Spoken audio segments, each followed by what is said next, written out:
Let me share with you some of the worst dropshipping mistakes that I've ever made.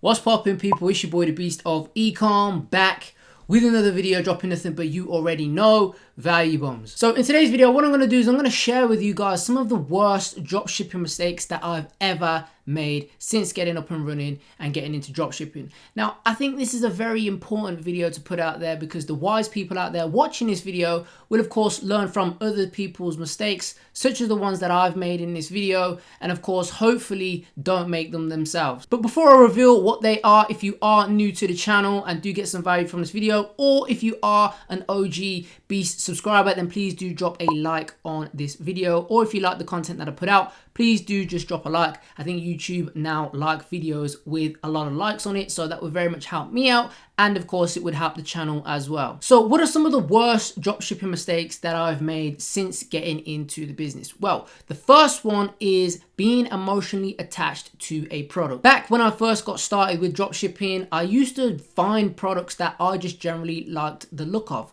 you know, and I'd find something that just looked pretty cool, you know, I'd buy it kind of thing and then kind of just test it. But I'd be emotionally attached to it because I thought it was something that everyone else would like just because I like the product. But of course, I learned very quickly that it doesn't work like that, and my opinion is pretty much irrelevant. And of course, what happens is the market will dictate whether or not that product will be a winner for you or not. You got to remember that e-commerce is a system. You know, everything from the advert to the landing page to the checkout, everything is just a system, and it's simple maths. It's all quantitative, you know, down to what your click-through rate is, to what your conversion rate is, to how many people are clicking on an advert, to how many people are actually adding to cart. It's all a system. It's all quantitative. And of course, you know, being emotionally attached to a product is the worst thing that you can do. But don't get me wrong, there's going to be a lot of products out there that you're going to think are going to be winning products, but you know, when you test them out, the numbers just don't stack up. Don't try and force the numbers. Now, another thing that I see a lot of people doing, and again, I was a culprit of doing this myself, whereby you'd find something that was working great for like, you know, 7 days, but then you try and scale it and nothing that you do to scale works, you know, and you know, you may try doubling budgets, or you may try duplicating, you know, but CBOs, you know, manual bidding, everything that you try just doesn't work with the product.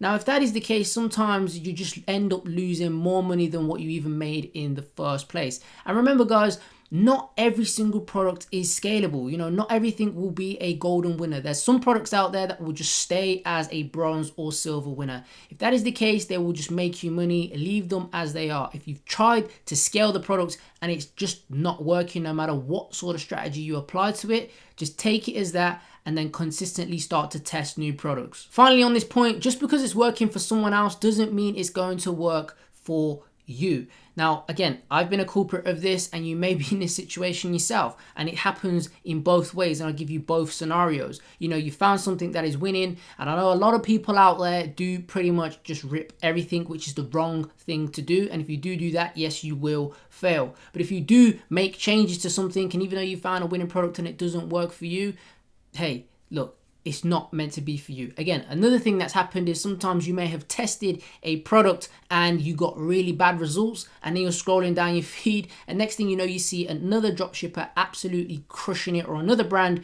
crushing it with the exact same product that you tried. Again, it just happens, and that product just wasn't meant to be for you. Now, this kind of leads me on to the second worst mistake that I've ever made, and that is scaling a bad product. Now, sometimes this can be very hard to overcome because, you know, you may be testing a lot of products and not having success, and then you find one which is a bad product.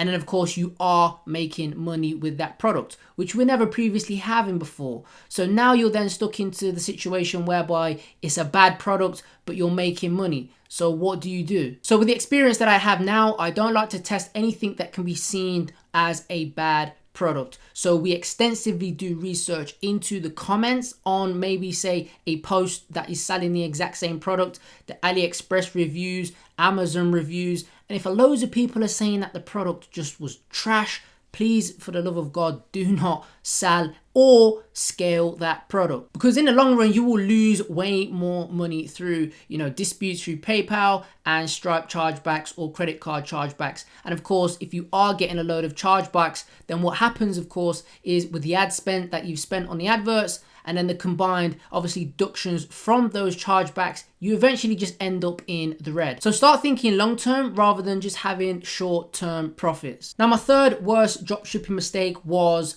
not outsourcing my business sooner. Now, don't get me wrong, throughout all of the stores that we run, I am still active in helping and running those stores, but most of the mundane jobs I have outsourced. However, I wasn't always in the mind frame to outsource certain things. For the longest time, I was always stuck in the mindset of I'm the best person to do the job. Only I can get it right. If I outsource it to someone else, they're going to get it wrong. They're going to send the wrong emails. They're going to order up the wrong products. And again, I was pretty much just working tirelessly on the business, doing things such as fulfillment, such as replying to customer emails after work. And it got to the point whereby I then was spending less time on finding new products, or I was too tired to actually scale and cut adverts. So I was losing money, and the things that were bringing in money, the activities I just weren't doing because I was doing those mundane tasks. Outsourcing isn't hard and it isn't scary. It's easy to do. You can just go to Upwork or go to onlinejobs.ph and literally just find a VA, record your screen and then create like an SOP, which is a standard operating procedure, a checklist of all of the things that they need to do to complete the tasks. And trust me, these guys and these people in the Philippines are very, very intelligent and they'll be able to get the task done. Now, think of things this way. Most VAs out there will charge anything from around about $5 down to sometimes about $3 per hour. If you personally think, which everyone watching this video probably should be, think your time is worth more than $5 to $3 per hour, then why on earth are you doing that job? Outsource it to someone and start focusing on the money-making activities. Oh, by the way, if you are enjoying this video, then please do, of course, drop a like on this video. It would help out so much. Now, the fourth biggest mistake that I ever made since getting into dropshipping is just not retargeting or setting up abandoned carts and emails. This is kind of like a 3-in-1. Retargeting is probably the easiest money that you will ever make with Facebook adverts. And for the longest period of time when I got up and running with things is I just neglected it for a long period of time. Firstly, because I didn't really know how to set up custom audiences. I didn't really know how to do it. I was making money on the front end. So I was thinking to myself, why on earth am I going to care about, an extra 3 to 5 sales, when I'm making so much money on the front end? And of course, looking back now at some of the winning campaigns that I had, it pretty much pains me how much money I left on the table not setting up retargeting. And it goes for abandoned cart emails as well. Again, I didn't really know how to do it. What on earth was abandoned cart? I knew what it was, but I just didn't understand how to set it all up. But, at the end of the day, I left so much money on the table, it's ridiculous. Now, any new store that we set up, we make sure that we set up abandoned cart emails right from the off. Now, the app that I like to use is the Abandoned Cart Protector Pro, I believe it's called. Now, you can do this through Klaviyo. It depends on, how you want to set them up. Both things work, it doesn't make a difference, but it's important to get those set up from the off. Right now, my abandoned cart sequence recovers anything from 25 to 35% of all abandoned carts. And of course, the Ecom Beast students get those exact copy and paste templates, which I'll talk about at the end of this video. Now, the fifth biggest mistake that I made since dropshipping is probably a stupid one, but it's leaving too much money inside of PayPal. You may or may not have seen the video that I put out about PayPal, but if you haven't, then of course I'll leave a link in the top right hand corner so you can check that out. But basically, they held over $80,000 of my money. Now, you've got to remember that if you are dropshipping or even if you're running a brand, okay, it doesn't really make any sort of difference. PayPal will at some point, if you are scaling, okay, will put reserves and holds on your account. Now, you have to see these as good things and just as a minor setback, because everyone's selling online. Well, most people selling online will have some sort of reserve with PayPal, but leaving too much money in PayPal is pretty much suicide, and I was very much a victim of it, and it's very much a stupid reason why. So you want to know the reason why I held so much money in PayPal? I just like seeing loads of money on the screen. That was again, it's a very stupid reason, but I don't know, there was just something fascinating about seeing, you know, 6 figures inside of PayPal just collecting up. I don't know what it was, I don't know why I done it, but you know, hey, I learned a lesson. But of course, for a lesson for you guys, don't make the same mistake. Use up as much of that PayPal balance as you can. So when I say that, you can use PayPal to pay for your Facebook adverts. You can use it to pay your supplier, any sort of software or subscriptions that you've got, then use it for that. Now, on the topic of PayPal, they have brought out a debit card.